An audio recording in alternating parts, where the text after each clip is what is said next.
Noel McNamara, good morning, and thanks for talking to us. I suppose, Noel, the big news this morning, coming off the back of the senior contract announcement there last week for Leinster Rugby, the announcement this morning of 7 new academy contracts that have been announced by Leinster Rugby this morning. A huge morning for those lads in particular. Yeah, absolutely. I think it's an exciting time for that group of players. An exciting time for the people that have shared the journey with them, really, as much as anything else. You think about, I suppose, all that has gone in really to get to this point. They're not just themselves, as I mentioned, their families, their friends, their clubs, their schools, everyone that has worked with them through the age grade pathways as well. And, obviously all culminates in this morning's announcement. So, a lot of credit due to them, a lot of credit due to the people that have worked with them. Equally, I suppose we'd be pretty quick to recognise that, this is just the end of the beginning is probably the phrase that I would use. So very exciting opportunity that really is set out before them over the course of the next, what we hope are long careers with Leinster Rugby.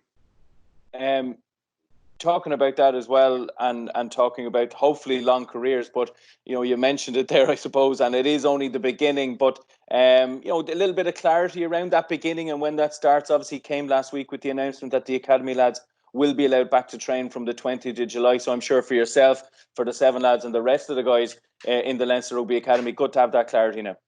Yeah, absolutely. Obviously, it's been a very challenging period for everybody, and not least those people that have suffered loss and those who are working on the front line. Equally, it has been, I suppose, challenging for the lads to be away from the environment, and lots has been happening over the course of the last number of weeks and months to keep them, I suppose, keep them ticking over and try to challenge that continual improvement. In many ways, it has become a little bit more of an individual journey for all of them. They're a little bit more, whilst we've tried to stay connected through Zoom and Microsoft Teams and everything else, it has been a little bit more of an isolated journey. And in many ways, I think that could serve them well, moving into the future in terms of building resilience, in terms of rediscovering their why and so on. But yeah, listen, we're obviously delighted that we've got clarity now in terms of when we're returning. A lot of work has gone in to ensure that they return to a safe environment, both staff and players.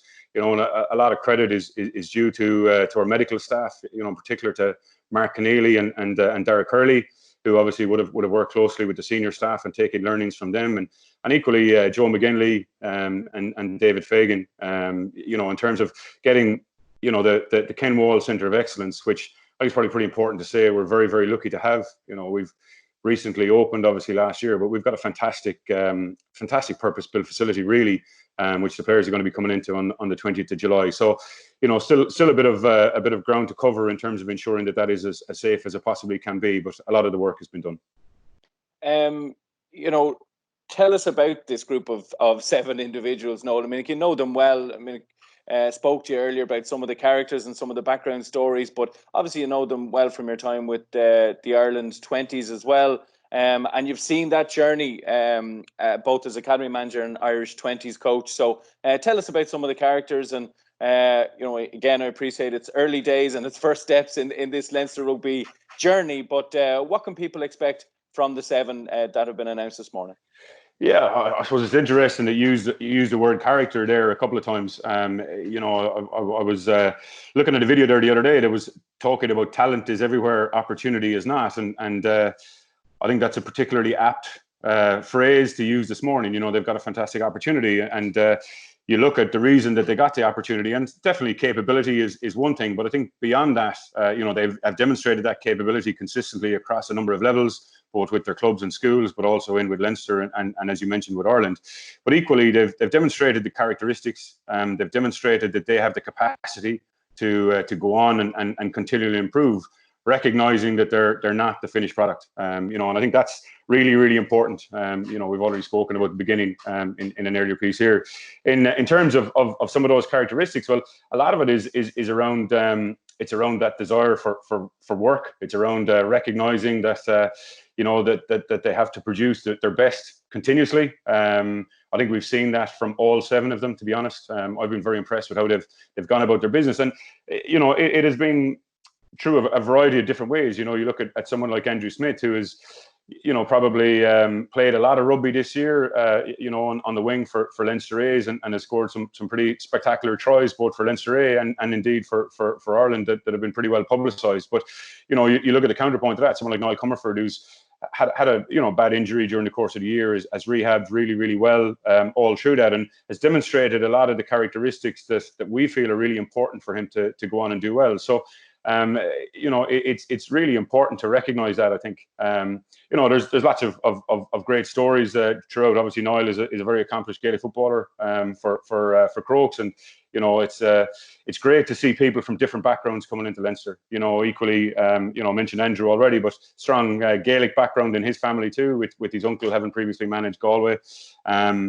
So I think it's something that we're really keen to recognise, that people from different backgrounds, bring different qualities, bring different perspectives and different, I suppose, just different talents to the environment. And ultimately, we really feel that this group of 7 players are going to go on and challenge, because that's what it's about. It's not about just being happy to be an academy player. It's about, can you now come into the environment and as I said, show that desire, show that application to continuously get better and push on into that senior group. I think when you come into the academy, yes, you're an academy player, but you're a Leinster player. And that's how you got to view it. You've got to view it where you're coming in, you're going to make Leinster better. I was just going to ask you about that, Noel, because you talk about pushing on into that Leinster senior team, and as one group comes in, and we announced 7 lads this morning. Last week we announced that 5 lads were pushing on into that Leinster senior system, and no better role models than, well, all 5 really, but in particular you look at Ryan Baird or Harry Byrne, who were in year 1 last year and have been called into Irish squads and training squads, etc. I mean, the role models are all around them in terms of what they can achieve once they take that first step in the academy.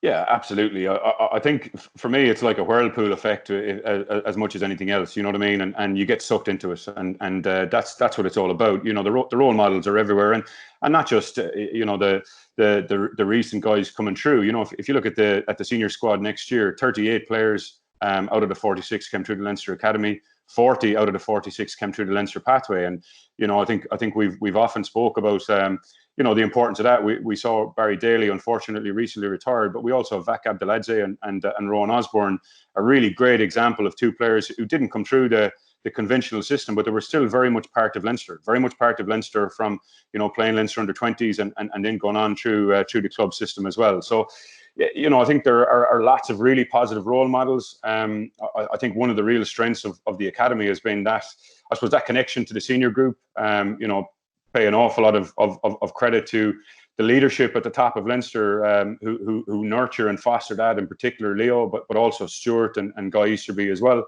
And I think that's one of the things that probably, seeing those opportunities, the opportunity to see what really, really world class looks like is fantastic. It really is, and I suppose that's I don't want to overburden the phrase opportunity, but that's the opportunity that these players now have. Finally, Noel, and I appreciate your time this morning. Obviously, with your Irish hat on you, mentioned already that a lot of these guys, they were with your squad this year. Everything was going swimmingly for a lot of people, obviously, in society, not only in sport, and then COVID obviously hit, but top of the table with 3 wins from 3 with the Irish 20s. I suppose, what's the update there, Noel? And obviously, still so many things still up in the air. Yeah, absolutely. As I said, really the priority, I suppose, at the moment is to get the academies back up and running. The RFU have released a roadmap for the clubs, and it's hoped that we can get back into club rugby in September. So hopefully an opportunity for a lot of those guys through that club game, but also through the interprovincial A games. And also potentially, some Pro 14 rugby as well, which would be fantastic to see those guys come through. But yeah, we're still hopeful that the games will be replayed, and there's tentative talks about that happening potentially towards the end of October. And once that is confirmed, it'd be great to get the group back together. As you mentioned, they had a lot of momentum. we worked very hard to get that momentum, early on in the year, and we'll work very hard to get it back again. So, it would definitely be very exciting for that group of players to come back and get an opportunity to play together again and get an opportunity to represent Ireland at that level. But, that's still probably a little bit off in the distance. And I think, if we've learned anything in the past number of months, it's the importance of focusing on the here and now and dealing with the situation that we have in front of us. And probably, the two phrases that I've heard a lot over the course of the last number of months and used a lot is the ability to be adaptable and the ability to be agile. And I think those are two things that we will certainly look to do, if and when we get the opportunity to come back together with 20s.